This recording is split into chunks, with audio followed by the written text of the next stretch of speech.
ശ്രീമദ് ശിവപുരാണ സത്രത്തിൻ്റെ സമാപനമാണ് ഇപ്പോൾ.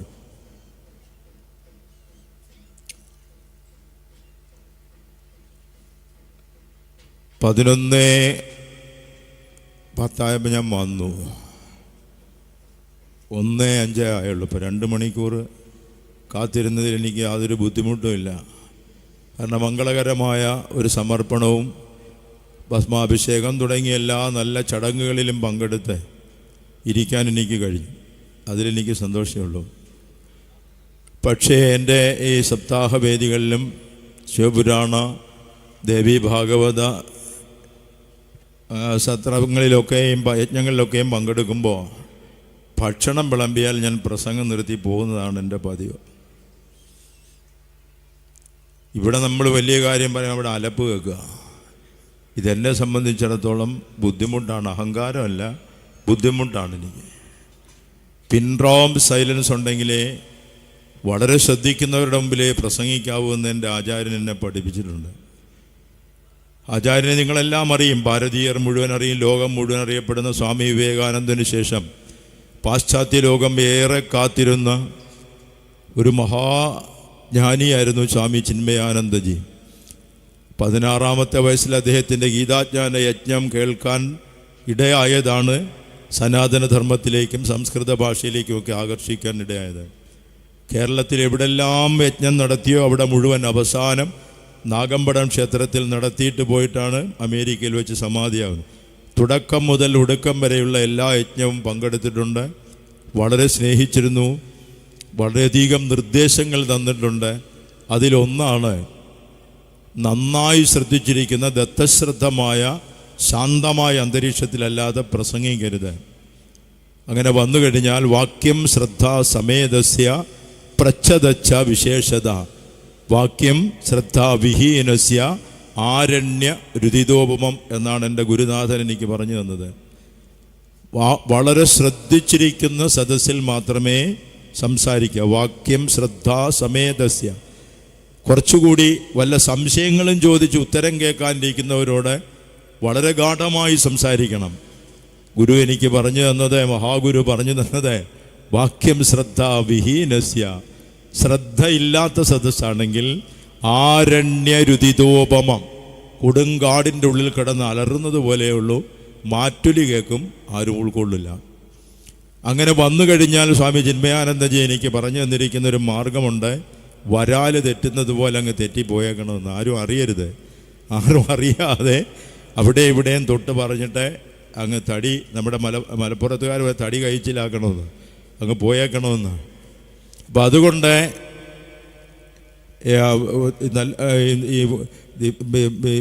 എന്താണ് ശിവപുരാണമായാലും ഭാഗവതമായാലും ദേവീ ഭാഗവതമായാലും ആചാര്യഗ്രന്ഥങ്ങൾ പഠിപ്പിക്കുന്ന ഇത്തരം യജ്ഞങ്ങൾക്ക് പഠിപ്പിച്ചിരിക്കുന്നത് ഭാഗവത ദാനം, ദേവീ ഭാഗവത ദാനം, ശിവപുരാണ ദാനം എന്നാണ് പഠിപ്പിക്കുക. യജ്ഞമെന്ന് പറയുന്നത്, സത്രമെന്ന് പറയുന്നത് ഒരു ദാനമാണ്. ആ ദാനം നടത്തേണ്ടത് ആർക്കാണ്? അർഹമായ പാത്രങ്ങളിലേക്കാണ് ദാനം നടത്തേണ്ടത്. അർഹമായ പാത്രങ്ങൾ എന്ന് പറഞ്ഞാൽ ദത്തശ്രദ്ധരായിരിക്കുന്ന അർഹമായ പാത്രത്തിലേക്കാണ് സത്രമായാലും പ്രഭാഷണമായാലും ഭാഗവതമായാലും ദാനം നടത്തേണ്ടത്. അപ്പോൾ ഭാഗവത ദാനത്തിനോ ശിവപുരാണ സത്രദാനത്തിനോ പാത്രങ്ങൾ കുറവാണെങ്കിലും അന്നദാനത്തിന് പാത്രങ്ങൾ കൂടുതലാണ്. അതാണ് നമ്മൾ എവിടെയും കാണുന്നത്. എങ്കിലും കുറേ സഹോദരങ്ങൾ കാത്തിരിക്കുന്നത് കൊണ്ട് ഒന്നും പറയാനും വയ്യ, പറയാതിരിക്കാനും വയ്യ. അല്പസമയം ചില വിചിന്തനം നടത്തി നമുക്ക് വളരെ വേഗം അവസാനിപ്പിക്കാം. ഏറ്റവും പള്ളിപ്പാട് ശിവദാസ സ്വാമികളുമായി 4 നൂറ്റാണ്ടിലേറെ പരിചയമാണ്. എനിക്ക് തോന്നുന്നു കേരളത്തിൽ ഏറ്റവും കൂടുതൽ ഞാൻ പങ്കെടുക്കുന്നത് ശിവദാസ സ്വാമികളുടെ പള്ളിപ്പാട്, ഈ നാടിൻ്റെ പേര് യശസ് എമ്പാടുമുയർത്തിയ ആ വലിയ മനുഷ്യൻ്റെ യജ്ഞങ്ങളിലാണ് ഏറ്റവും കൂടുതൽ ഞാൻ ഇപ്പോൾ പങ്കെടുക്കുന്നത് എന്നെനിക്ക് തോന്നുന്നു. അത് ശിവപുരാണത്തിൽ അദ്ദേഹം ഒരു സ്പെഷ്യലിസ്റ്റാണ്. ദേവീ ഭാഗവതമായാലും സപ്താഹമായാലും ഒക്കെ അദ്ദേഹം നന്നായി അവതരിപ്പിക്കാറുണ്ട്. അതിൽ ശിവപുരാണത്തിലെ സ്പെഷ്യലിസ്റ്റാണ്.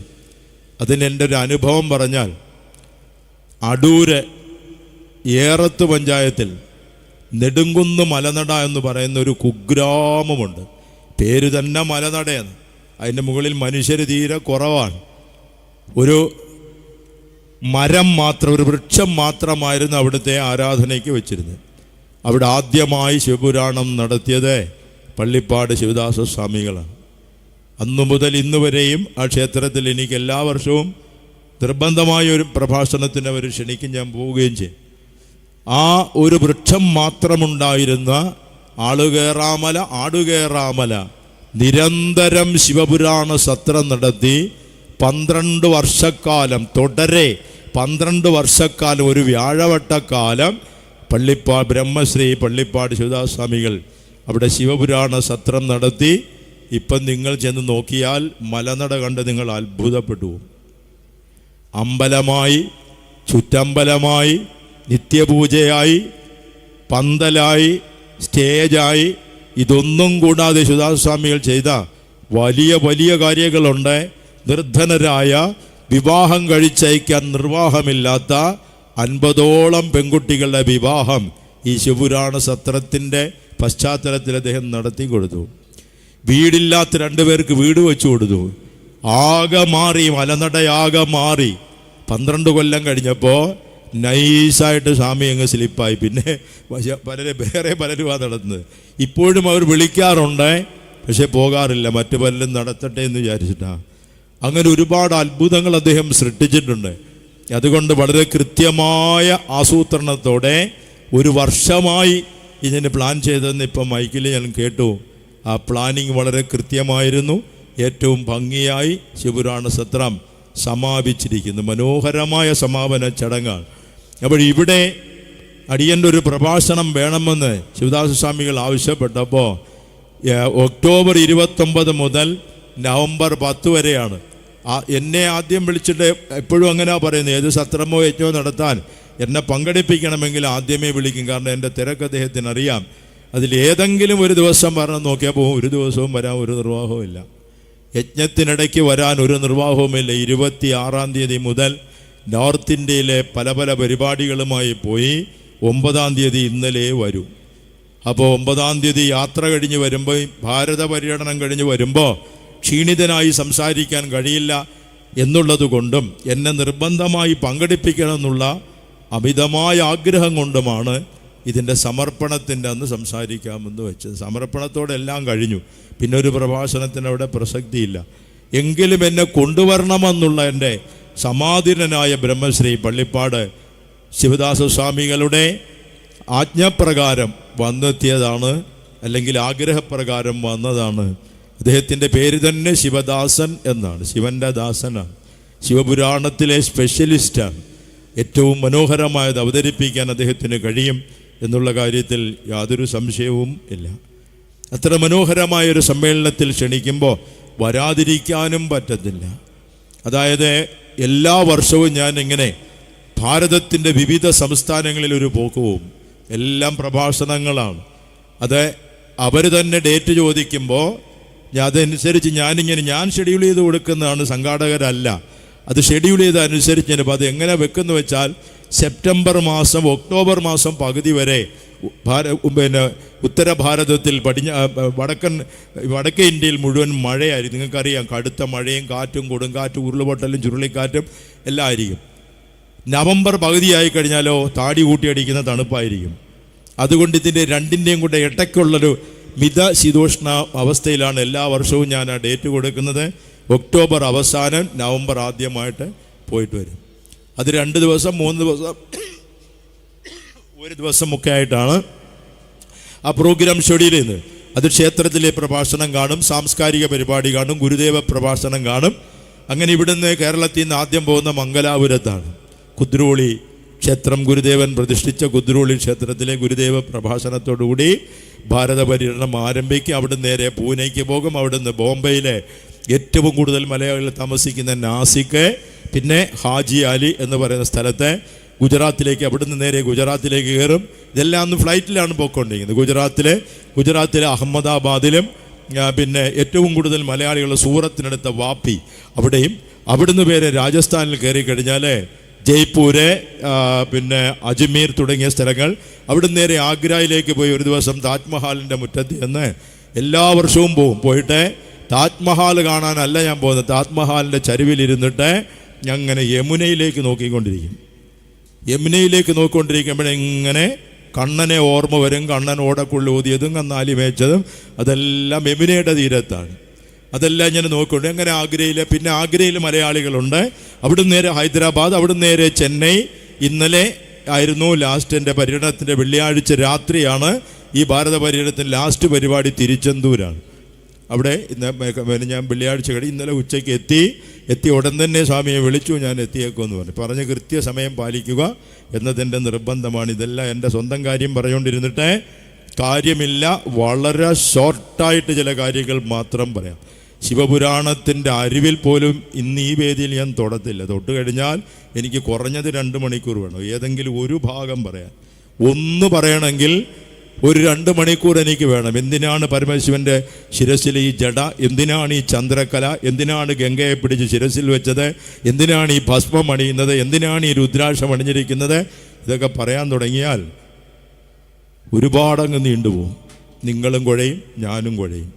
ഭക്ഷണം വിളമ്പാനുള്ള സമയമായിരിക്കുമ്പോൾ അന്നത്തിൻ്റെ മുമ്പിലിരിക്കുമ്പോൾ വേറൊന്നും തന്നെ കൂടുതൽ സംസാരിക്കാൻ പാടില്ലാത്തതുകൊണ്ട് ശിവപുരാണം ഒന്നും ഞാൻ പറയാം. സാക്ഷാൽ പരമേശ്വരനും ശ്രീപാർവതിയും തമ്മിലുള്ള വിവാഹം, അതിൻ്റെ ഉള്ളിൽ നമ്മൾ ആധുനിക കാലത്തിൽ അറിഞ്ഞിരിക്കേണ്ടുന്ന ഒരുപാട് രഹസ്യങ്ങൾ, ഇതെല്ലാം വളരെ വിശാലമായി പറയേണ്ടതാണ്.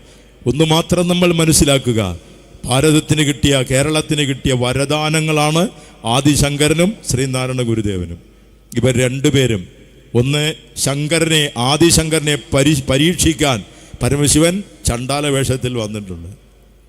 ഗുരുദേവൻ്റെ കൃതികൾ 67, അതിൽ 4 കൃതികൾ ഗുരുദേവൻ എഴുതിയല്ല, ശിഷ്യന്മാരെഴുതിയാണെന്നൊരു തർക്കമുണ്ട്. അതിൻ്റെ തർക്കത്തിലേക്കൊന്നും അല്ല ഞാൻ പോകുന്നത്. 64 കൃതികളിൽ ഒരു തർക്കവും ഇല്ലല്ലോ. ആ കൃതികൾ മുഴുവൻ പരിശോധിച്ചാൽ ഗുരുദേവൻ്റെ ഏറ്റവും അധികം സ്തോത്രഗീതികൾ എഴുതിയത് സാക്ഷാൽ പരമശിവനെ സംബന്ധിച്ചാണ്. മാത്രമല്ല അരിയപ്പുറത്ത് പ്രതിഷ്ഠിച്ചതും ശിവലിംഗമാണ്. ഒരു ശില പ്രതിഷ്ഠിച്ചപ്പോൾ അത് ശിവലിംഗമാണ്, അല്ലേ? മാത്രമല്ല ഏറ്റവും മനോഹരമായ ഒരു വൃത്തമാണ്, സംസ്കൃത വൃത്തമാണ് തോടകം. തോടക വൃത്തത്തിൽ 2 മലയാള കാവ്യങ്ങളേ ഉള്ളൂ. 2 മലയാള കാവ്യങ്ങൾ മാത്രമേ തോടക വൃത്തത്തിലുള്ളൂ.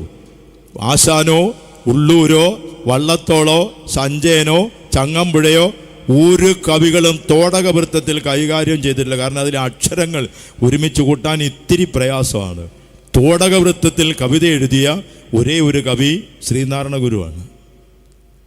അദ്ദേഹത്തിൻ്റെ ഈ തോടക വൃത്തത്തിലുള്ള 2 കൃതികളെന്നല്ല, ഏറ്റവും സ്തോത്രകൃതികൾ കൂടുതൽ എഴുതിയതും ശിവസ്തുതികളാണെങ്കിൽ ഈ തോടക വൃത്തത്തിൽ എഴുതിയ 2 കൃതികളും ശിവസ്തുതികളാണ്. ഒന്ന് ശിവപ്രസാദ പഞ്ചകവും ഒന്ന് ചിജ്ജട ചിന്തനവും. തോടക വൃത്തം അത് പെട്ടെന്നൊന്ന് പരിചയപ്പെടുത്താം, ഷോർട്ടിലൊന്ന് പരിചയപ്പെടുത്താം. നമ്മൾ രാവിലെ ക്ഷേത്രത്തിൽ കേൾക്കുന്ന സുപ്രഭാതമുണ്ട്. കൗസല്യ സുപ്രജാരാമ പൂർവസന്ധ്യാ പ്രവർത്തതേ ഉത്തിഷ്ഠ നരശാർദൂല കർത്തവ്യം ദൈവമാഗ്നികം ഉത്തിഷ്ഠോത്തിഷ്ഠ ഗോവിന്ദ ഉത്തിഷ്ഠ ഗരുഡധ്വജ ഉത്തിഷ്ഠ കമലാകാന്ത ത്രൈലോക്യം മംഗളം ഗുരു. ആത്തു കഴിഞ്ഞ് MS സുബ്ബലക്ഷ്മി അമ്മയുടെ മനോഹരമായ ശബ്ദത്തിൽ കേൾക്കുന്ന 4ാം കാലത്തിൽ പാടിയിരിക്കുന്ന അടുത്ത സുപ്രഭാതമാണ് കമ്മല്ലാകുജൂജുക കുങ്കുമതോ നിയതാരുണിതാതുല നീലതനോ കമലായതലോചന ലോകപദേ വിജയീ ഭവ വെങ്കടശൈലപദേ സുമുഖം സുഹൃതം സുലഭം സുഗതം സുനുജഞ്ച സുഖായ മമോഹശരം അപഹായ രഘുദ്വഹമന്വമഹം നഗതഞ്ജന കഞ്ചന ജാതുഭജേ. തോടകമാണ് വൃത്തം. ഈ വൃത്തത്തിൽ, ഈ താളത്തിൽ ഏതെങ്കിലും ഒരു മലയാള കവിത കേട്ടിട്ടുണ്ടോ? കമ്മല്ലാകുജൂജുകുങ്കുമതോ ശിവശങ്കര സർവശരണ്യ വിഭോ. അത് ഗുരുദേവന്റെ ശിവപ്രസാദ പഞ്ചകമാണ്, തോടക വൃത്തമാണ്. ചിജ്ജട ചിന്തനം, ആ ശ്ലോകം ആദ്യം പാടി നോക്കുമ്പോൾ ഇതിൽ ഏത് ദേവനെയാണെന്ന് മനസ്സിലാകില്ല. ആ ശ്ലോകത്തിൽ ഉടനീളം സാക്ഷാൽ പരമശിവനാണ്. തോടക വൃത്തമാണ്. ഒരു കോടി ദിവാകരരൊത്തുണരും പടിപാരൊടു നീരനലാദികളും കെട്ടുമാറു കിളിർന്നു വരുന്നൊരു നിൻ വടിവെന്നുമിരുന്നു വിളങ്ങിടണം കമ്മല്ലാകുജൂജുക കുങ്കുമതോ ഒരു കോടി ദിവാകരരൊത്തുണരും. ഈ വൃത്തത്തിൽ വേറെ ഒരു കവിയും കവിത എഴുതിയിട്ടില്ല. ധൈര്യമായിട്ട് പറയാം, ഇന്നോളം എഴുതിയിട്ടില്ല. അതെ, ചിജ്ജട ചിന്തനത്തിൽ പറഞ്ഞത് പരമേശ്വരനാണെന്ന് എങ്ങനെ മനസ്സിലാക്കാം? അതിൻ്റെ അവസാനത്തെ ശ്ലോകത്തിൽ മനസ്സിലാക്കാം. ഗതി നീ അടിയന്നു ഗജത്തയുരി ചതുകൊണ്ടുട ചാർത്തിയ ചിന്മയനെ. ഒരു കോടി ദിവാകരർ ഒത്തുണരുന്ന ശോഭയൊന്ന് സാക്ഷാൽ ശ്രീനാരായണ ഗുരുദേവൻ വാഴ്ത്തിയത് ദേവാദിദേവനായ പരമേശ്വരനെയാണ്. കാരണം അവസാന ശ്ലോകത്തിൽ പറയുന്നതിൽ നമുക്ക് വ്യക്തമാകും ഈ ഓരോ ശ്ലോകത്തിൽ ഒരു കോടി ദിവാകരർ എന്താണ്, അതിൻ്റെ ശോഭ എന്താണ്, വർണ്ണനാതീതമായ വ്യാഖ്യാന അതീതമായ സാങ്കത്യമാണ് അതിൻ്റെ ഉള്ളിൽ ഗുരുദേവൻ ഒളിപ്പിച്ചു വെച്ചിരിക്കുന്നത്. അവസാനം പറഞ്ഞ ഗതി നീ അടിയന്നു ഗജന്തയുരി ചതുകൊണ്ടുട ചാർത്തിയ ചിന്മയനെ. ആനയ ഉരിച്ചാനയുടെ തോല് ഉടയാക്കിയ ചിന്മയനെ. ആനത്തോലുടുക്കുന്ന ദേവനേതാ? ആനത്തോലുടുക്കുന്ന ഒരു ദേവനേ ഉള്ളൂ, അറ്റാദേവൻ. അയ്യോ, ആരാത്? സാക്ഷാൽ പരമശിവനാണ്. അപ്പം നമ്മൾ പറയാം അതൊന്നും അല്ല, പുലിത്തോലാണല്ലോ ഉടുത്തിരിക്കുന്നത്. നമ്മൾ കാണുന്ന ചിത്രത്തിലെല്ലാം പരമശിവൻ പുലിത്തോലാണല്ലോ. അത് ശിവകാശിക്കാരന്മാർ വരച്ചുണ്ടാക്കിയതാണ്. ശിവകാശിക്കാരന്മാർ വരച്ചുണ്ടാക്കിയതാ അത്. പുലിത്തോലും പരമശിവൻ ഉടുത്തിട്ടുണ്ട്. അധിക സമയം ആനയുടെ തോലാവും. അതേ കുമാരസംഭവം വായിച്ചു നോക്കിയാൽ മതി. അതിനകത്ത് കാളിദാസൻ വ്യക്തമായി പറയുന്നുണ്ട്. ശ്രീപാർവതിയുടെ അടുത്തുനിന്ന് പരമശിവൻ സ്വയം മികഴ്ത്തി സംസാരിക്കുമ്പോൾ എടുത്തു പറയുന്നുണ്ട്, നിണം വാരുന്ന ആനത്തോട് കൊടുത്ത് നടക്കുന്ന ആളെ വേറെ ആരെങ്കിലും കല്യാണം കഴിക്കുമെന്ന് ചോദിക്കും. ശ്ലോകം ഞാൻ മനഃപൂർവ്വം പറയാം. ഞാൻ ശ്ലോകത്തെ പിടിച്ചാൽ പിന്നെ കല്യാണവും ദാമ്പത്യവും പവിത്രതയൊക്കെ പറഞ്ഞ് അങ്ങനെ പോവും. തൊടാഞ്ഞത് ഞാൻ വിട്ടുകളഞ്ഞതാണ്. ശിവപുരാണം നിങ്ങൾ കേട്ടിട്ടുണ്ട്, അതിനകത്ത് പറയുന്നുണ്ട് സാക്ഷാൽ പരമശിവൻ. അറിയാം, ശ്രീപാർവതിയുടെ തപസ് അറിയാമല്ലോ. ഭൂമിയിൽ ആരും ഇതുപോലെ തപസ് ചെയ്തിട്ടില്ല. അത്ര കഠിനമായ തപസ്സാണ്. എന്തിനു വേണ്ടിയായിരുന്നു? ഒറ്റ ലക്ഷ്യം, പരമശിവനെ ഭർത്താവായിട്ട് കിട്ടാൻ. കഴിഞ്ഞ ജന്മത്തിൽ സതിയായിരുന്നു. അതൊക്കെ ശിവപുരാണത്തിൽ നിങ്ങൾ കേട്ടിട്ടുണ്ടാവും. കഴിഞ്ഞ ജന്മത്തിൽ സതിയായിരുന്നു. അച്ഛൻ ദക്ഷ പ്രജാപതിയുടെ യാഗത്തിൽ പങ്കെടുക്കണമെന്ന അമിതമായ മോഹം ഭർത്താവിനോട് പറഞ്ഞു. പരമശിവൻ പറഞ്ഞു, നീ പോകണ്ട, ആക്ഷേപിതയാകും. ആക്ഷേപിതരാകുന്നവർക്ക് തിരിച്ചു വന്ന് താമസിക്കാൻ ഇടമല്ല കൈലാസം. അതുകൊണ്ട് ആക്ഷേപിതയായി മടങ്ങി വരേണ്ടി വരും, പോകരുത്. ഒരുപാട് നിർബന്ധിച്ചവൻ പരമശിവൻ പറഞ്ഞു, എന്നാ പോയിക്കോ എന്ന് പറയാൻ എൻ്റെ അർത്ഥം എന്താ?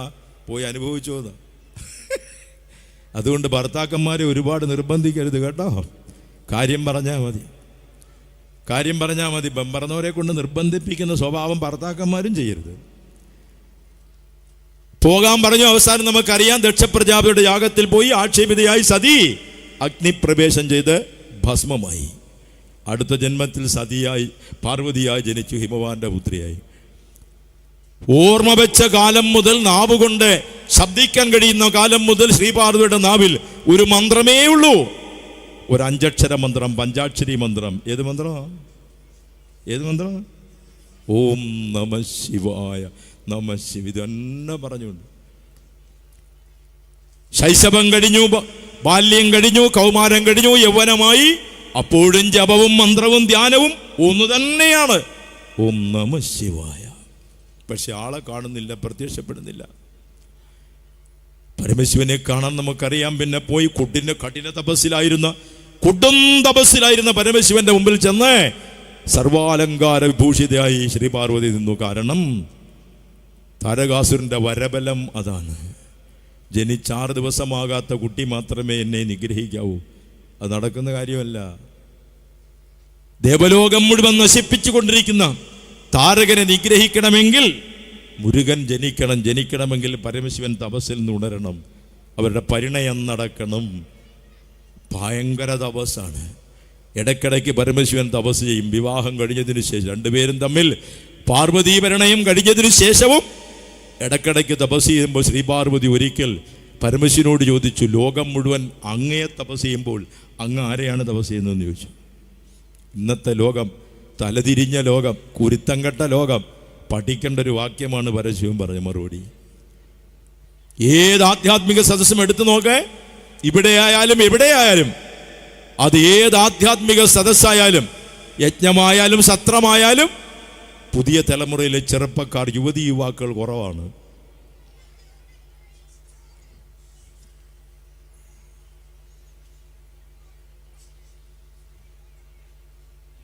വീഡിയോ പിടിക്കുന്നതുകൊണ്ട് ഞാൻ ഒന്നും പറയുന്നില്ല. വീഡിയോ എന്നും കിടക്കുന്ന നാട്ടുകാർ കേൾക്കും. ഓക്കെ, അതുകൊണ്ട് പുതിയ തലമുറ, കുരുത്തങ്കട്ട തലമുറ കേൾക്കണ്ടെന്നൊരു മറുപടിയാണ് പറഞ്ഞത്. സാക്ഷാൽ പരമേശ്വരൻ ശ്രീ പാർവതിയോട് പറയുന്നു, ഞാൻ തപസ്സു ചെയ്യുന്നത് എൻ്റെ ഗുരുവിനെയാണ്. ഗുരുവിനെയാണ് പരമശിവൻ തപസ് ചെയ്തത്, ഗുരുവിനെയാണ്. വിശ്വഗുരുവായ അങ്ങയ്ക്കും ഒരു ഗുരുവോ? അതാരാണ്? സാക്ഷാൽ പരബ്രഹ്മം. അതാണ് എൻ്റെ ഗുരു. ഗുരുവിനെ ധ്യാനിക്കുന്നതാണ് സർവൈശ്വര്യങ്ങൾക്കും നിദാനമെന്ന് ഈ സംഭവത്തിലൂടെ പഠിപ്പിക്കുന്നു. അതിൻ്റെ മറ്റു വശങ്ങളിലേക്കൊന്നും ഞാൻ പോകുന്നില്ല. കഷൂട്ട് ചെയ്ത് തിരിച്ചു വരിക. പരമശിവൻ തപസ്സിലായിരുന്നു. തപസ്സിൽ നിളക്കിയെങ്കിൽ മാത്രമേ പാർവതി പരിണയം നടക്കൂ. കാമദേവൻ വന്നു, പുഷ്പബാണമെയ്തു. തപസ്സിൽ നിന്ന് പരമശിവന് വികാരങ്ങളുണ്ടായി. കണ്ണു തുറന്നു നോക്കി, ആരാണ് ഈ ചതി ചെയ്തതെന്ന് മനസ്സിലായി. മൂന്നാം കണ്ണ് തുറന്നു, കാമദേവൻ ഭസ്മമായി. പിന്നെ അങ്ങാർക്ക് മോക്ഷം കൊടുക്കണ്ടായിരുന്നു. കൊടുത്തിരുന്ന ഈ നാശം ഒന്നും ഉണ്ടാവത്തില്ല, കൊടുക്കാതിരുന്ന ഈ നാശം ഒന്നും ഉണ്ടാകാൻ പറ്റത്തില്ല, അല്ലേ? കേരള രാഷ്ട്രീയം നിയന്ത്രിക്കുന്ന സരിതയും സ്വപ്നയൊക്കെ വരത്തില്ലായിരുന്നു. ഇങ്ങനെയുള്ളത് കൊണ്ടാണ് ഈ പ്രശ്നമെല്ലാം വന്നത്, അല്ലേ? അങ്ങ് ഭസ്മമായി അതുവഴി അങ്ങ് പോയാൽ മതിയായിരുന്നു. അപ്പൊ അവിടെയും രക്ഷയില്ല. അവസാനമാണ് ശ്രീ പാർവതി തീരുമാനമെടുക്കുന്നത് കഠിനമായ തപസ് ചെയ്യാൻ. ഉജ്ജ്വലമായ തപസ്. 4 വശത്തും അഗ്നി കൂട്ടി, അതിൻ്റെ മുകളിൽ കത്തിക്കാളുന്ന സൂര്യനും. അവിടെ നിന്ന് ഒറ്റക്കാലിൽ പാർവതി തപസ് ചെയ്യുന്നു. അപ്പോൾ സാക്ഷാൽ പരമശിവൻ പ്രച്ഛന്ന വേഷധാരിയായി തിരിച്ചറിയാത്ത രീതിയിൽ വന്ന് പ്രത്യക്ഷപ്പെട്ടു. അധാജിനാഷാഢ നരപ്രഗൽഭവ ജ്വലന്നിവ ബ്രഹ്മമയേന തേജസ വിവേശകശ്ചിജ്ജടിലസ്തപോവനം ശരീരബദ്ധ പ്രഥമാശ്രമോ യഥാ പ്രഥമാശ്രമം. ബ്രഹ്മചര്യം രൂപം പൂണ്ടത് മാതിരി അതിസുന്ദരനായ ഒരു ചെറുപ്പക്കാരൻ ശ്രീപാർവതി തപസ് ചെയ്യുന്ന ഭാഗത്ത് വന്നു. പരമശിവൻ തന്നെയാണ്, വേഷം മാറി വന്നിരിക്കുക. വന്നുടനെ തന്നെ ചോദിച്ചു, ഹിമവാന്റെ കൊട്ടാരത്തിൽ സർവസുഖലോലുപതയോടെയും താമസിക്കേണ്ട നീ എന്തിനാണ് ഈ കൊടുങ്കാട്ടിൽ വന്ന് പഞ്ചാഗിരി മധ്യത്തിൽ പട്ടിണി കിടന്ന് തപസ് ചെയ്യുന്നതെന്ന് ചോദിച്ചു. മറുപടി പറഞ്ഞത് പാർവതിയല്ല, തോഴിയാണ്. അതാണ് പരിചയമില്ലാത്ത അപരിചിതനായ പുരുഷനോട് ഗൃഹനായിക കയറി വർത്താനം പറയരുതെന്ന ഈ സംഭവം പഠിപ്പിക്കുന്നത്. തോഴി ഇത്തിരി പ്രായമുള്ള ആളാണ്. അവരാണ് വർത്താനം പറയുക. പാർവതി മറുപടി ഒന്നും പറഞ്ഞില്ല. ഇന്നങ്ങനെ വല്ലതും ആന്നോ? പറയുന്ന വർത്താനം ഒന്നും പറയണ്ട. നേരിട്ട് പറയാതെ വേറൊരു ആപ്പ് നമ്മുടെ ഇരിപ്പുണ്ട്, ഒരു ആപ്പ്. പഞ്ചതന്ത്രത്തിൽ നമ്മൾ പഠിച്ചൊരു കഥയുണ്ട്, കൊരങ്ങൻ ആപ്പൂരിയ കഥ. ഈർച്ചവാള് കൊണ്ട് 2 പേർ താഴെയും മുകളിലുമായി മരം കീറിക്കൊണ്ടിരിക്കുമ്പോൾ അടുത്ത വൃക്ഷത്തിൽ നോക്കിയിരുന്ന കൊരങ്ങൻ ഇത് എന്താന്ന് മനസ്സിലായില്ല. ഈ മരം കീറുന്ന അവന് മനസ്സിലായില്ല. തൊഴിലാളികൾ ഭക്ഷണത്തിന് പോയപ്പോ വാളൂരിയെടുത്തിട്ട് ഈർച്ച നടത്തിയ ഭാഗം തമ്മിലെടുക്കാതിരിക്കാൻ ആപ്പടിച്ച് കയറ്റി വെച്ചിട്ട് അവര് പോയി. കൊരങ്ങൻ വന്ന് നോക്കിയപ്പോഴാ ഇതെന്താടാ ഒരു മരക്കഷ്ണം കുത്തി കയറ്റി വെച്ചിരിക്കുന്നത്. അവനത് പിടിച്ച് അങ്ങോട്ട്. അതിന് നമ്മൾ പറയും അന്ധൻ ആനയെ കണ്ടതുപോലെ. ഒരു പഴഞ്ചൊല്ലാതെ നമുക്കറിയാം, സംഭവം നമുക്കറിയാം. ഇനി അറിയാത്തവരുണ്ടെങ്കിൽ മനസ്സിലാക്കാൻ പറയാം. 4-5 കണ്ണ് കാണാത്ത കുരുടന്മാർ, പാവങ്ങൾ, ആനയെ കാണാൻ പോയി. പാപ്പാൻ ആനയെ ഇങ്ങനെ കൈകൊണ്ട് അവരെ കൈ പിടിച്ചതിനെ തൊട്ട് കാണിച്ചു കൊടുത്തു. കാല് തൊട്ട് നോക്കിയ അന്ധൻ പറഞ്ഞു ആന തൂണുപോലിരിക്കുകയാണ്. പാപ്പാൻ വേറൊരു അന്ധനെ പിടിച്ച് ആനയുടെ വാല് തൊട്ട് കാണിച്ചു. അയാൾ പറഞ്ഞു ആന ചൂലുപോലിരിക്കുകയാണ്. വേറൊരാളെ പിടിച്ച് ആനയുടെ ചെവി തൊട്ട് കാണിച്ചു. അന്ധനായ മനുഷ്യൻ പറഞ്ഞു ആന മുറം പോലിരിക്കുകയാണ്. ഇവരാരേലും ആനയെ കണ്ടോ? ഇല്ല. ഇതുപോലെയാണ് നമ്മുടെ പുരാണങ്ങളെ മാറി നിന്ന് അറിവില്ലാതെ, അല്ലെങ്കിൽ വളരെ it is so Asian, I am modern എന്നും പറഞ്ഞുകൊണ്ട് കുത്തി കളിച്ചുകൊണ്ടിരിക്കുന്നത്. മാന്തലും ചൊറിച്ചിലും കേരളത്തിന് പറ്റിയിരിക്കുന്ന വലിയൊരു സോക്കേടാ. മാന്തുക ചൊറിയുക, ഉറങ്ങുന്നത് വരെ മാന്തിയും ചൊറിഞ്ഞും കിടക്കും. അത് തലയ്ക്കും പാട്ട് വെച്ച് കിടക്കും. എഴുന്നേറ്റാൽ ഉടനെ മാന്തലും ചൊറിച്ചിലും തുടങ്ങും. ഇന്ന് ബാധിച്ചിരിക്കുന്ന വലിയൊരു രോഗമാണത്. അവനാണ് തിരിഞ്ഞെന്ന് പറയുന്നത്. ഇതിനെപ്പറ്റി അറിവില്ലാതെ പറയുന്നത് അന്ധനാനയെ കണ്ടതുപോലെ എന്നത് പഴയ ഉദാഹരണമാണ്. ഞാൻ ഇത്തിരി അതിനെ മോഡേണൈസ് ചെയ്ത് അത് പറയാറുള്ളത്. ഞാൻ പറയുന്നത് പഴയ സാംസ്കാരിക വകുപ്പ് മന്ത്രി ആർട്ട് ഗ്യാലറി കണ്ടതുപോലെയെന്ന്. നമ്മുടെ കേരളം ഭരിച്ചിരുന്ന ഒരു മന്ത്രി സാംസ്കാരിക വകുപ്പാണ് കൈകാര്യം ചെയ്തത്. പേരൊന്നും ഞാൻ പറയുന്നില്ല, മന്ത്രിസഭ ഏതാണെന്നും പറയുന്നില്ല. ഞാനിവിടെ നോക്കിയ ഫ്ലക്സ് ബോർഡിൽ എല്ലാ പാർട്ടിയുടെയും മന്ത്രിമാരും നേതാക്കളും വന്നിട്ടുണ്ട്. അപ്പോൾ എനിക്ക് മനസ്സിലായി പള്ളിപ്പാട് ഒരു സർവ്വരാഷ്ട്രീയ സംയുക്ത സമിതിയാണെന്ന് എനിക്ക് മനസ്സിലായി. അതുകൊണ്ട് കുഴപ്പമൊന്നും, എല്ലാവരെയും വിളിക്കണം, ആരെയും കളയരുത്, എല്ലാവരും വേണം. ഇത് ആ ഫ്ലക്സ് ബോർഡിൽ കാണുന്ന എല്ലാം എൻ്റെ സുഹൃത്തുക്കളാണ്, എല്ലാം നല്ല സുഹൃത്തുക്കളാണ് അവരെല്ലാം. അതുകൊണ്ട് പഴയ കാലത്തൊരു മന്ത്രിസഭ സാംസ്കാരിക വകുപ്പ് കൈകാര്യം ചെയ്യുന്നു, വിദ്യാഭ്യാസം 3-ാം ക്ലാസ്. അതാണ് ജനാധിപത്യം. ജനാധിപത്യത്തിൽ അങ്ങനെയാണ്. വിവരമില്ലാത്തവന് ഭരിക്കാൻ അവസരം കൊടുക്കുന്ന വകുപ്പിൻ്റെ പേരാണ് ജനാധിപത്യം എന്ന് ഞാൻ പറയും. അല്ലേ? ഭാരതീയത, സനാതനധർമ്മം, ഹിന്ദുധർമ്മം പഠിപ്പിക്കുന്നത് യുക്തിഭദ്രമല്ലാത്തതൊന്നും സ്വീകരിക്കരുതെന്നാണ്. അതാണ് യുക്തിയുക്തമുപാദേയം വാക്യം ബാലകാദപി അന്യതൃണവത്യാജ്യം യദുക്തം പത്മജന്മന. ഇതിനപ്പുറം ഒരു കാര്യം പറഞ്ഞു തരാനുണ്ടോ? യുക്തിഭദ്രമല്ല എന്ന് പറയുന്നത് ഇതിനപ്പുറം ഒരു മറുപടിയില്ല.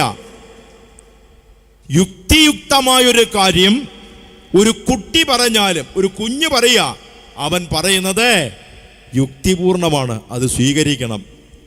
യുക്തിയില്ലാത്ത കാര്യങ്ങൾ പത്മജന്മന, ബ്രഹ്മാവ് പറഞ്ഞാലും തൃണവത്യാജ്യമെന്ന ഋഷി പഠിപ്പിച്ചത്. തൃണവത്യാജ്യം, പുല്ലുപോലെ തള്ളിക്കളയണം. യുക്തിക്ക് ചേരാത്ത കാര്യം ബ്രഹ്മാവ് പറഞ്ഞാലും പുല്ലുപോലെ തള്ളിക്കളയണമെന്ന്. വിവരമുള്ള കാര്യം കുട്ടികൾ പറഞ്ഞാലും സ്വീകരിക്കുകയും വേണം. ഇത് നോക്കൂ, എനിക്ക് ഏറ്റവും കൂടുതൽ ഭഗവത്ഗീത ഇഷ്ടപ്പെടാൻ കാര്യം സ്വാമി ചിന്മയാനന്ദജിയുടെ യജ്ഞത്തിലൂടെ. അതിനുമുമ്പ് എനിക്കറിയത്തില്ല ഭഗവത്ഗീത എന്താണെന്നോ സംസ്കൃതം എന്താണെന്നോ ഒന്നും എനിക്കറിയത്തില്ല. ആദ്യത്തെ യജ്ഞം തിരുവനന്തപുരത്ത് നടത്തിയ 1ാമത്തെ യജ്ഞത്തിൻ്റെ കുറേ കാര്യങ്ങൾ മനസ്സിലായി. ഏറ്റവും അവസാനത്തെ യജ്ഞം നടത്തി. ഓരോ വർഷവും യജ്ഞം തുടർന്ന് ഞാൻ പഠിച്ചിറങ്ങി, ഡോക്ടറായി, ഗവൺമെൻറ് സർവീസിലെ ഡോക്ടറായി, എല്ലാം കഴിഞ്ഞ് അവസാനമാണ് നാഗമ്പടത്തെ ഏറ്റവും ലാസ്റ്റ് യജ്ഞമാണ്.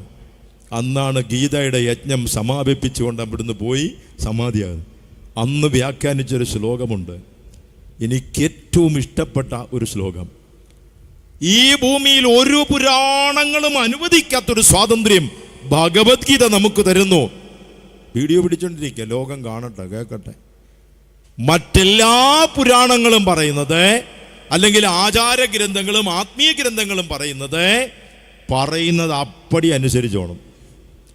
ഇവിടെ ഇരിക്കരുതെന്ന് പറഞ്ഞാൽ ഇരിക്കരുത്, വെള്ളം കുടിക്കരുതെന്ന് പറഞ്ഞാൽ കുടിക്കരുത്, ഉറങ്ങരുതെന്ന് പറഞ്ഞാൽ ഉറങ്ങരുത്.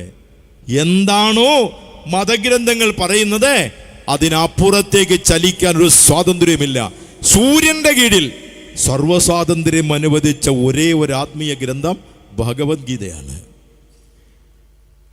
അർജുനന്റെ സംശയങ്ങൾക്കെല്ലാം മറുപടി കൊടുത്തു, പ്രവിശാലമായി പറഞ്ഞു കൊടുത്ത അവസാനം വിശ്വരൂപവും കാണിച്ചു. അർജുന, നീ വിചാരിക്കുന്നത് പോലെ ഞാൻ കന്നാലി വെച്ച് നടക്കുന്ന ഒരു യാദവനായ സാധാരണ മനുഷ്യനല്ല. എൻ്റെ ഒറിജിൻ ഇതാണ്. എല്ലാം കാണിച്ചു കൊടുത്തിട്ടാണ് ഭഗവാൻ അർജുനനോട് പറയുന്നത്, ഇതിതേ ജ്ഞാനമാഖ്യാതം ഗുഹ്യതരം മയ വിമൃശ്യത്തത് അശേഷേണ യഥാ ഇച്ഛസി തഥാ ഗുരു. ഇത്ര സ്വാതന്ത്ര്യം, സഹാറ മരുഭൂമി പോലത്തെ സ്വാതന്ത്ര്യം ഭൂമിയിൽ ഏത് ആത്മീയ ഗ്രന്ഥമാണ് കൊടുത്തിട്ടുള്ളത്? അർജുന, ഞാൻ പറഞ്ഞതെല്ലാം നീ കേട്ടല്ലോ, പക്ഷേ ഞാൻ പറഞ്ഞ കാര്യങ്ങൾ ഒന്നും നീ പ്രവർത്തിക്കരുത്. എൻ്റെ ഭഗവാനെ, പ്രവർത്തിക്കരുതെന്ന് പറഞ്ഞ എന്താ കാര്യം? വിമൃശേത് തദശേഷേണ, പറഞ്ഞ കാര്യങ്ങളെല്ലാം നീ തലച്ചോറിലിട്ട് വിമർശിച്ചു നോക്കണം. എന്നിട്ട് യഥാ ഇച്ഛസി തഥാ ഗുരു, നിനക്കിഷ്ടപ്പെടുന്നത് ചെയ്യാം. ഞാൻ പറഞ്ഞത് നീ ഒരിക്കലും അപ്രകാരം അനുസരിക്കരുതെന്നാണ് ഭഗവാൻ പറഞ്ഞത്. പിന്നെയോ കേട്ടത് കാര്യങ്ങൾ യുക്തി കൊണ്ട് മനനം ചെയ്ത് മഥിച്ചു നോക്കി നിനക്കിഷ്ടമുള്ളത് ചെയ്യാം. ഈ സ്വാതന്ത്ര്യം ഗീത മാത്രമേ തരുന്നുള്ളൂ. കണ്ടോ, യുക്തിഭദ്രമായത് മാത്രം ചെയ്യാൻ പഠിപ്പിച്ചു, യുക്തിഭദ്രമല്ലാത്തത് ബ്രഹ്മ പറഞ്ഞാലും തള്ളിക്കളയാൻ പഠിപ്പിച്ചു. ഓരോ നമ്മുടെ കർമ്മങ്ങളിൽ ഓരോന്നും പരിശോധിച്ച് നോക്കിയാൽ അതിനെല്ലാം അന്തര്യാമിയായ നിത്യനൂതനമായ ആയിരക്കണക്കിന് അർത്ഥതലങ്ങളുണ്ട്. ഇപ്പം നമ്മെ ലോകം മുഴുവൻ ഗ്രസിച്ച് ലക്ഷോപലക്ഷം മനുഷ്യരെ കൊന്നൊടുക്കി കടന്നുപോയൊരു രോഗമാണ് ഏത്? കൊറോണ. അതൊന്ന് ചിന്തിച്ചു നോക്കേ. നമ്മുടെ ഭാരതീയ മൂല്യങ്ങളിൽ എത്രയെത്ര വലിയ കാര്യങ്ങൾ പറഞ്ഞു. കൊറോണയുടെ അണുക്കൾ എവിടെയുണ്ടായി? ചൈനയിലെ വ്യൂഹാനിലാണ് ഇത് പ്രത്യക്ഷപ്പെട്ടത്. അത് പരീക്ഷണ ലാബിൽ നിന്നും പിറന്നു വന്നതാണെന്നും ഇവരുണ്ടാക്കിയതാണെന്നും ഒക്കെ പറയുന്നു. അതിനെല്ലാ പരിശോധനകളും നടത്തി ഐക്യരാഷ്ട്രസഭയുടെ വേൾഡ് ഹെൽത്ത് ഓർഗനൈസേഷൻ എല്ലാം പരിശോധന നടത്തി. ഇപ്പം അവസാന തീരുമാനം എന്താണെന്നറിയാമോ? ആരും പടച്ചതല്ല, ഇത് സ്വയംഭൂവാണ്. സ്വയംഭൂവായ ഒരണു, കാണാൻ പോലും കഴിയാത്തൊരണു.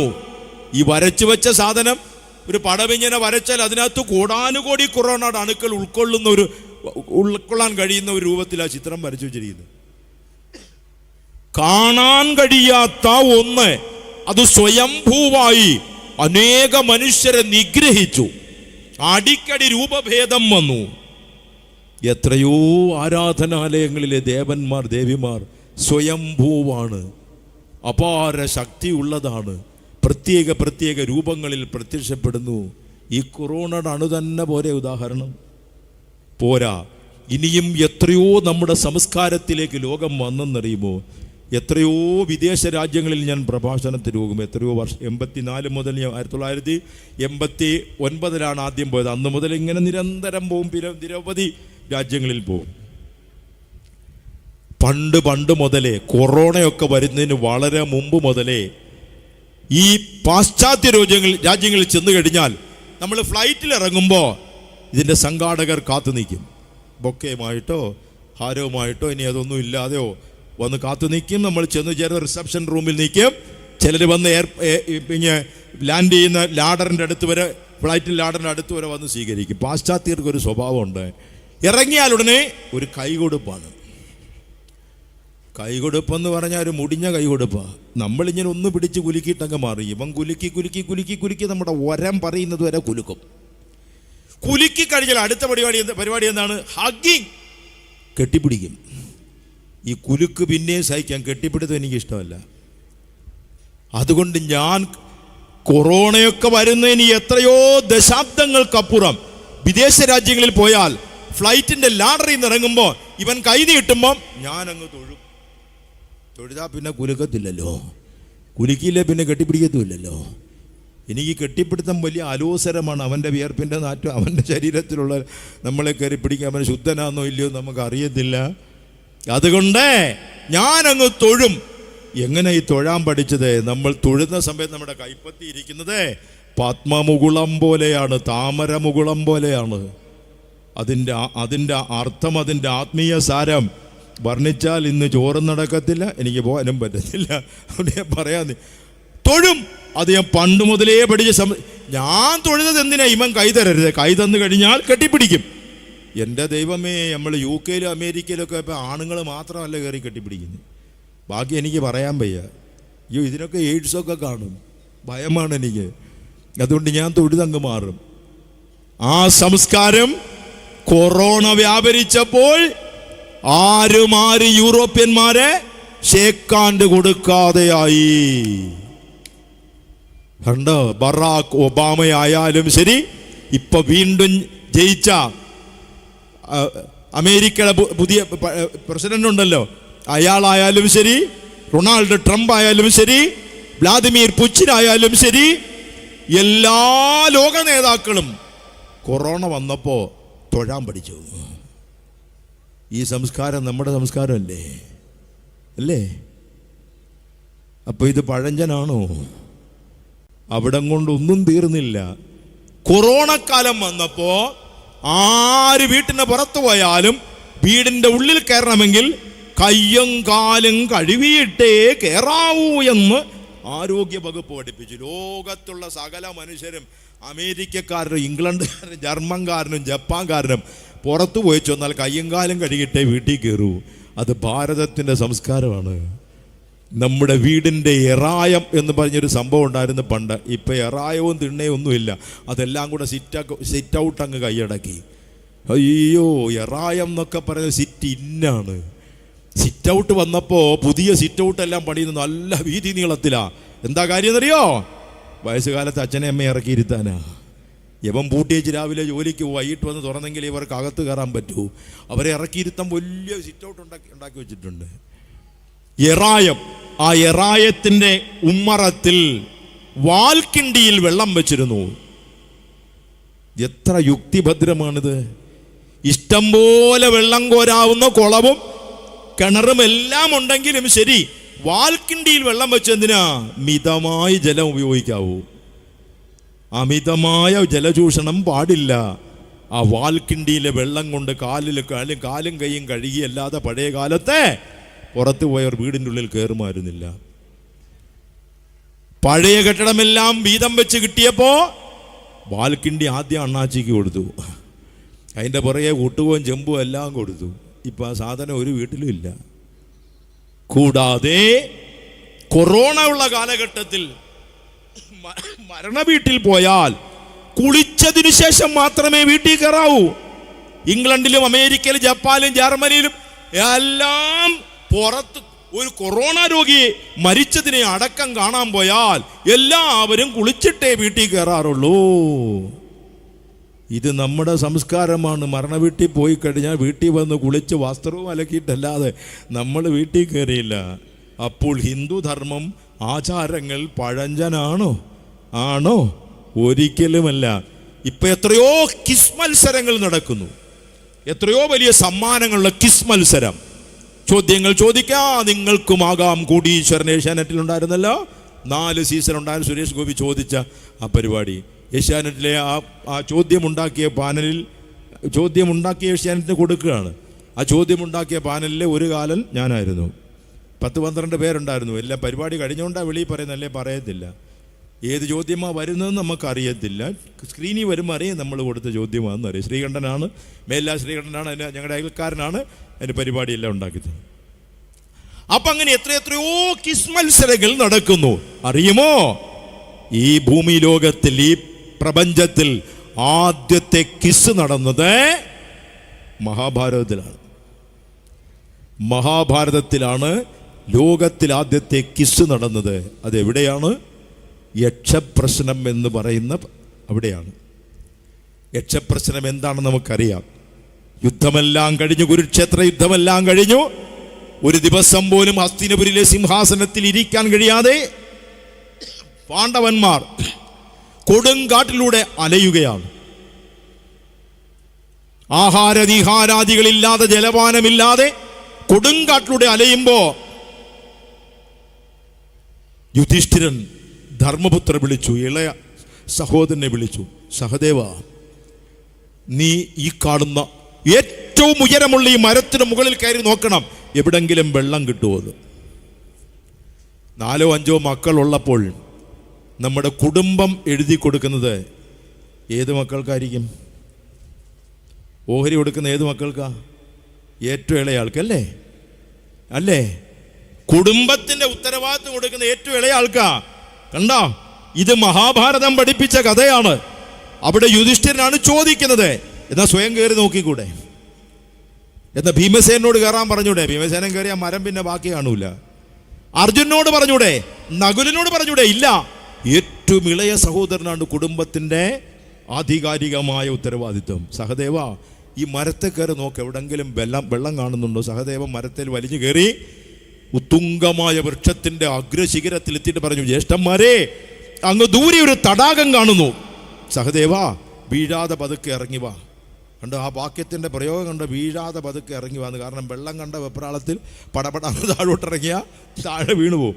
നമ്മുടെ ചെട്ടികുളങ്ങര ക്ഷേത്രത്തിൽ വേറെ കേരളത്തിലെങ്ങും നടത്താത്തൊരു കാര്യം, എത്ര കൊല്ലമായെന്ന് എനിക്കറിയാം. ഇതിൻ്റെ കൺവീനർ അവിടെ വെച്ച് എൻ്റെ പ്രഭാഷണം കേട്ട കഥയൊക്കെ പറഞ്ഞായിരുന്നു. ഈ സത്രത്തിൻ്റെ കൺവീനർ 41 ദിവസമായിട്ട് മഹാഭാരത സത്രം നടത്തി. അതിൽ എൻ്റെ വിഷയം മഹാഭാരതവും വിദ്യാഭ്യാസവും. അത് അവതരിപ്പിച്ച് ഇപ്പോഴും പിന്നെ ഇത് വീഡിയോ വൈറലാണ്, ലക്ഷക്കണക്കിന് മനുഷ്യർ കണ്ടു. അവിടെ അത്ഭുതകരമായൊരു സംഭവം ഉണ്ടായി. എല്ലാവരും അത് വീഡിയോയ്ക്കകത്തും കാണാം. അതായത് നമുക്കറിയാം 10,000-4,000 പേരിരിക്കുന്ന വലിയ പന്തലാണ്. ആ പന്തലിനിടയ്ക്ക് ഞാൻ ഈ യക്ഷപ്രശ്നം ഈ മഹാഭാരതവും വിദ്യാഭ്യാസം അവതരിപ്പിക്കുന്ന സമയത്തെ ഏറ്റവും അവസാനം ധർമ്മപുത്രർ പോകുന്ന സമയത്ത് എല്ലാവരും പോയി. പാണ്ഡവർ എല്ലാം കഴിഞ്ഞിട്ട് സ്വർഗാരോഹണത്തിൻ്റെ സമയത്ത് ഇദ്ദേഹത്തിൻ്റെ കൂടെ ഒരു പട്ടി ഉണ്ടായിരുന്നു, ഒരു ആ നായയും പിടിച്ചുകൊണ്ടാണ് ഇദ്ദേഹം പോകുന്നത്. അപ്പോൾ അങ്ങോട്ട് ദേവലോകത്തിൽ ഈ നായ കടത്താൻ പറ്റത്തില്ല. അങ്ങനെ ഒരു വാഗ്വാദമൊക്കെ ഉണ്ടാകുന്ന സംഭവം ഉണ്ടായിരുന്നു. ഇത് ഞാൻ അവതരിപ്പിച്ചു അവിടെ ചെട്ടികുളങ്ങരെ. അവതരിപ്പിച്ചുകൊണ്ടിരുന്നപ്പോൾ എവിടുന്ന് കയറി വന്നെന്നറിയാൻ വയ്യ. ഇത്രയും മനുഷ്യരുടെ മുമ്പിൽ കൂടെ ഒരു ഓടി വന്ന് സ്റ്റേജിലോട്ട് വന്ന് ഇങ്ങനെ കുറച്ച് നേരം നിന്ന് നോക്കിയച്ചാൽ അതേപോലൊരു പോക്ക്. ക്ലോസർക്കും ടി വിയും 10,000 ജനങ്ങളും കൂടിയിരിക്കുന്ന ഭയങ്കര ഇത്രയും അങ്ങ് ദൂരം വരെ കിടക്കുക സ്റ്റേജ്. പടി പുറത്തൂടെ വേണ്ടേ ഓടാൻ. സദസ്സിൽ ജനങ്ങളുടെ എല്ലാം കൂടെ മുമ്പിൽ കൂടി ഇവിടെ ഒന്ന് നോക്കിയച്ച് ഒരു പോക്ക്. അത് വീഡിയോയിൽ കാണാം. ഞാൻ പറഞ്ഞു നായുടെ കാര്യം പറഞ്ഞുകൊണ്ടേ ഓടി വന്നത് കണ്ടോ എന്ന് പറയുകയും ചെയ്ത് വീഡിയോയിൽ കാണിക്കും. ആരായിരുന്നറിയുമ്പോഴാണ് നമ്മൾ ഞെട്ടിപ്പോകുന്നത്. യമദേവനാണ്, യമധർമ്മനാണ് ഈ യുധിഷ്ഠിരൻ്റെ കൂടെ നായുടെ വേഷത്തിൽ പോയത്. ഞാൻ ഉടനെ അതിനെപ്പറ്റി സംസാരിക്കുകയൊക്കെ ചെയ്തു. അപ്പം അങ്ങനെ ഈ സഹദേവൻ താഴെ ഇറങ്ങി വന്നു. ഈ തടാകത്തിൻ്റെ അടുത്ത് പോയി വെള്ളമെടുക്കാൻ തുടങ്ങിയപ്പോൾ ഈ വെള്ളത്തിൻ്റെ നടുവിൽ ഒരു കൊക്കിൻ്റെ രൂപത്തിലിരിക്കുന്നു, ബഗരൂപത്തിലിരിക്കുന്ന ഒരു യക്ഷൻ. മനുഷ്യരാരും അടുത്തില്ല. വെള്ളമെടുക്കാൻ ചെന്നപ്പോൾ, സഹദേവൻ എടുക്കാൻ ചെന്നപ്പോൾ ഈ കൊക്ക് വർത്താനം പറയാൻ തുടങ്ങി. ഈ തടാകം എൻ്റെതാണ്, ഇതിൽ നിന്ന് വെള്ളമെടുക്കണമെങ്കിൽ എൻ്റെ ചോദ്യങ്ങൾക്ക് ഉത്തരം പറയണം, അല്ലാതെ തൊട്ടുപോകരുത്. ദാഹത്തിൻ്റെ ആർത്തി കൊണ്ട് സഹദേവൻ പെട്ടെന്ന് വെള്ളം കുടിക്കാനായിട്ട് ചെന്നു. കൈക്കുടന്നയിൽ വെള്ളം കോരി തൽക്ഷണം മരിച്ചു വീണു.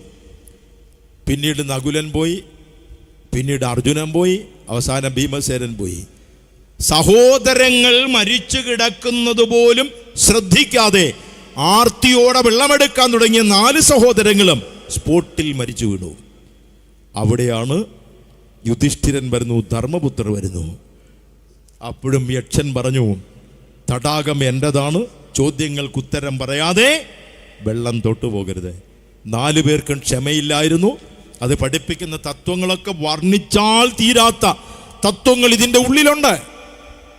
ആർത്തി കൂടിപ്പോയി, മരിച്ചു കിടക്കുന്ന സഹോദരങ്ങളെ ശ്രദ്ധിച്ചില്ല, പറയുന്നത് ആരൊന്നും കേട്ടില്ല, പറയുന്ന കൽപ്പനയുടെ സാങ്കത്യം ചിന്തിച്ചില്ല, വെള്ളം കോരിയെടുത്തു, അപകടം വരുത്തി വെച്ചു. സാക്ഷാൽ സാത്വികനായ യുധിഷ്ഠിരന്റെ മാതൃക ഇതാണ്. യാതൊരു വെപ്രാളവുമില്ല, ശാന്തി മാത്രം. യക്ഷൻ പറഞ്ഞു, ഞാൻ ചില ചോദ്യങ്ങൾ ചോദിക്കും, എൻ്റെ ചോദ്യത്തിന് ഉത്തരം പറഞ്ഞാൽ മാത്രമേ ജലമെടുക്കാൻ പറ്റുകയുള്ളൂ. ഇതാണ് ഭൂമിയിലെ ആദ്യത്തെ കിസ് മത്സരം. നിങ്ങൾക്കുമാകാം കോടീശ്വരനല്ല, കോടാനുകോടീശ്വരനാകുന്ന ചോദ്യങ്ങളാണ് യക്ഷന്റെ വായിൽ ഇങ്ങോട്ട് വരുന്നത്. കോടികൾ നേടാം, മരിച്ചവരെ ജീവിപ്പിക്കാൻ പറ്റുമോ? അതുകൂടെ ഉത്തരം കൊടുത്ത് ഈ ചോദ്യം ഉത്തരം ലോകത്തിലാദ്യത്തെ കിസ്സാണ്. യക്ഷനോട് തൊഴുതുകൊണ്ട് പറഞ്ഞു, ഭവാൻ എന്താണോ ചോദിക്കാനുള്ളത് ചോദിച്ചോളൂ, അറിയാവുന്നതൊക്കെ പറയാം. ആദ്യത്തെ യക്ഷന്റെ ചോദ്യം, സൂര്യനെ ഉറപ്പിച്ചിരിക്കുന്നത് ഏതിലാണ്? ധർമ്മപുത്രർ പറഞ്ഞു, സത്യത്തിലാണ്. അടുത്ത ചോദ്യം, ഭൂമിയേക്കാൾ ഗൗരവമുള്ള ഗുരുതരമായത് എന്താണ്? യുധിഷ്ഠിരൻ പറഞ്ഞു, അമ്മ. യക്ഷൻ സമ്മതിച്ചു. ഈ അമ്മ എന്ന ഒറ്റ വാക്യത്തിൽ നമുക്ക് ഒത്തിരി കാര്യങ്ങൾ ചിന്തിക്കേണ്ടതുണ്ട്. പോട്ടെ, അമ്മ എന്നത് സാന്ദ്ര സത്യമാണ്. അമ്മ എന്നത് ദേവതയാണ്. അമ്മ എന്നത് പകരം വയ്ക്കാനില്ലാത്ത ശക്തിയാണ്. കുറേ ചോദ്യങ്ങളാണ്. രസകരമായ 2 ചോദ്യം ഉത്തരവും പറഞ്ഞുതരാം. എപ്പോഴും നിങ്ങൾ ഓർക്കാനും പറയാനും ചിരിക്കാനും കൊള്ളാവുന്ന ഒരു ചോദ്യം യക്ഷൻ ചോദിച്ച കുറേ ചോദ്യങ്ങളിൽ 2 ഒരു ഉദാഹരണത്തിന് പറയാം. യക്ഷൻ ഒരു ചോദ്യം ചോദിച്ചു യുധിഷ്ഠിരനോട്, ഉറങ്ങുമ്പോൾ കണ്ണടയ്ക്കാത്ത ജീവി ഏതാണ്? ഉറങ്ങുമ്പോൾ കണ്ണടയ്ക്കാത്ത ജീവി ഏതാണ്? മനുഷ്യൻ കണ്ണടയ്ക്കും, ആന കണ്ണടയ്ക്കും, കുതിര കണ്ണടയ്ക്കും, കാള കണ്ണടയ്ക്കും, പശു കണ്ണടയ്ക്കും, ചെറുജീവികളും വലിയ ജീവികളും ഉറങ്ങുമ്പോൾ സർവ്വജീവികളും കണ്ണടയ്ക്കും. ഇവിടെ വെച്ച് ചോദ്യം തീർന്നു പോകേണ്ടതാണ്. നമ്മളോടെങ്ങാനും ആണെങ്കിൽ അല്ലേ, നമുക്ക് ഉത്തരവുണ്ടോ? ഉറങ്ങുമ്പോൾ കണ്ണടയ്ക്കാത്ത ജീവിയത്. യുധിഷ്ഠിരൻ ഉടനെ മറുപടി കൊടുത്തു, മത്സ്യങ്ങൾ. അത് വെള്ളത്തിൽ നീന്തിക്കൊണ്ടുറങ്ങും, അതിന് കൺപോളയില്ല, കണ്ണടയ്ക്കാറില്ല. യക്ഷൻ ചോദിച്ച രസകരമായ മറ്റൊരു ചോദ്യമുണ്ട്. ജനിക്കുന്നു ഒരാൾ, ഒരു സംഗതി, ഒരു ജീവി ജനിക്കുന്നു, ജനിച്ചു ഭൂമിയിൽ വീണാൽ വളരുന്നില്ല. ജീവനുണ്ട്, വളരുന്നില്ല. ജീവനുണ്ട്, വളരുന്നില്ല. അതെന്ത് സാധനമാണ്? എടാ, ജീവനുണ്ടേ വളരണ്ടേ? ജീവനുണ്ട്, വളരുന്നില്ല. നമ്മൾ കൺഫ്യൂഷനായില്ലേ? യുധിഷ്ഠിരൻ ഉടനെ മറുപടി കൊടുത്തു, മുട്ടയാണ്. മുട്ട, അതിന് ജീവനുണ്ട്, പക്ഷെ അത് വളരത്തില്ല. ഇങ്ങനെ രസകരമായ കുറേ ചോദ്യോത്തരങ്ങളെല്ലാം കഴിഞ്ഞ് ചോദിക്കുന്നൊരു ചോദ്യമുണ്ട്. ലാഭാനാം ഉത്തമം കിം? ഭൂമിയിൽ ഏറ്റവും ലാഭകരമായ കാര്യം എന്താണ്? റിയൽ എസ്റ്റേറ്റ് ബിസിനസ്സോ പിന്നെ ബാർ ലൈസൻസോ ഒന്നുമല്ല.